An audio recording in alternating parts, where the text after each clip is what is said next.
Ted Bundy, a name that sends chills down the spine, was not just a notorious serial killer but also a law student who had a promising future ahead. Imagine this: a young man studying law, respected and admired for his intelligence and charisma. Yet, hidden behind this facade of normality was a monstrous reality.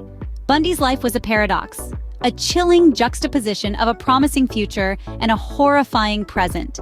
An intelligent, charming man on the surface, yet beneath lay a chilling darkness. Bundy was born Theodore Robert Cowell on November 24, 1946 in Burlington, Vermont. Ted's early life was shrouded in confusion and mystery. Raised believing his grandparents were his parents and his mother was his sister, he discovered the truth about his parentage only during his high school years. This revelation had a profound impact on him, leaving him with a sense of betrayal and a deep-rooted anger. Despite these obstacles, Bundy was a determined student. Excelling in high school, he was a model student, showing promise in both academics and extracurricular activities. His teachers often praised his quick thinking and sharp intellect. After high school, Bundy pursued higher education, attending the University of Washington. He graduated with a degree in psychology, a subject that fascinated him. His charm and charisma made him popular, and few could imagine the dark path he would soon embark upon. Despite his troubled childhood, Bundy was a bright student with a promising future. Bundy's life took a gruesome turn in the 1970s when he started his killing spree. It's a chilling transformation to imagine: a bright, charismatic law student, a seemingly normal young man, morphing into one of the most notorious serial killers in American history. But that's exactly what happened to Ted Bundy. His journey into the abyss of murder is as complex as it is horrifying. Bundy's first known victims were young, attractive women who bore a striking resemblance to a former girlfriend who had broken his heart. This pattern led some to speculate that Bundy was enacting a twisted form of revenge. He would approach his victims in broad daylight, often feigning injury or disability to lure them into a false sense of security. Once he had their trust, he would strike, overpowering them before they had a chance to scream for help.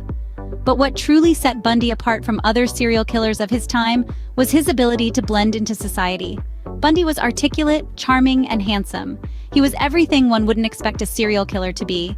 This was his disguise, his shield against suspicion. His charisma allowed him to hide in plain sight, to evade the police and continue his horrific crimes. Bundy was not just a murderer. He was a manipulator, a master of deception. He would often return to the scenes of his crimes, relishing in the terror he had inflicted. He manipulated the legal system, representing himself in court and using the media to his advantage. He was a chameleon, able to adapt and change, to blend into his surroundings and avoid detection. But beneath this veneer of normalcy, beneath the charm and the good looks, lay a monster.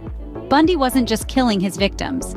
He was annihilating their very existence, erasing them from the world with a chilling indifference.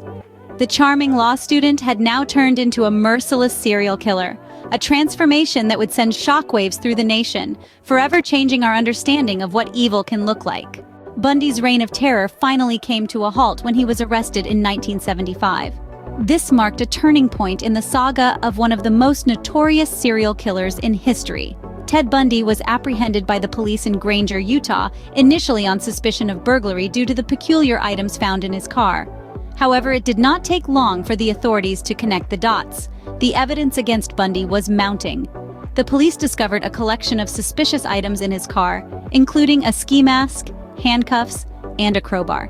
But it was the bite marks on one of his victims that truly cemented his fate. Forensic odontologists were able to match these marks to Bundy's distinctive teeth, linking him irrefutably to the crimes. As the trial commenced in 1976, Bundy, ever the manipulator, chose to represent himself. His charm and intelligence were on full display, disarming many who watched the proceedings. But beneath the veneer of sophistication, the monster lurked. Despite his best efforts, the evidence against Bundy was overwhelming, and he was convicted and sentenced to prison. But Bundy's story didn't end there. His cunning and manipulative nature extended beyond the courtroom and into the confines of his prison cell. In an unbelievable turn of events, Bundy managed to escape from prison, not once, but twice. The first time, he leaped from a second-story window during a court recess. The second time, he slipped through a hole in the ceiling of his cell. On both occasions, he managed to elude authorities for weeks, spreading fear and panic. These escapes showcased Bundy's audacity and cunning. He was not just a ruthless killer, he was also a master manipulator, an escape artist, able to exploit the smallest of opportunities to his advantage. Even behind bars, Bundy's cunning nature was evident as he managed to escape not once, but twice.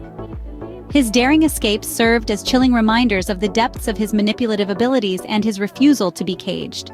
Bundy's arrest and subsequent escapes mark a dark but pivotal chapter in his gruesome tale. Bundy's luck ran out in 1978 when he was arrested for the last time. It was in the early hours of February 15th when a Pensacola patrolman noticed a suspicious Volkswagen Beetle. Upon inspection, the vehicle was found to contain burglary tools and suspicious objects. Bundy, the driver, was taken into custody. Little did the patrolman know, he had apprehended America's most notorious serial killer. Now let's shift our focus to the courtroom. Bundy's trial was unlike any other. In a bold and unprecedented move, he decided to represent himself. This was a man who had once aspired to a career in law, and now he was using that ambition in a desperate attempt to save his own life. He cross-examined witnesses, challenged the prosecution, and presented arguments, all while maintaining his innocence.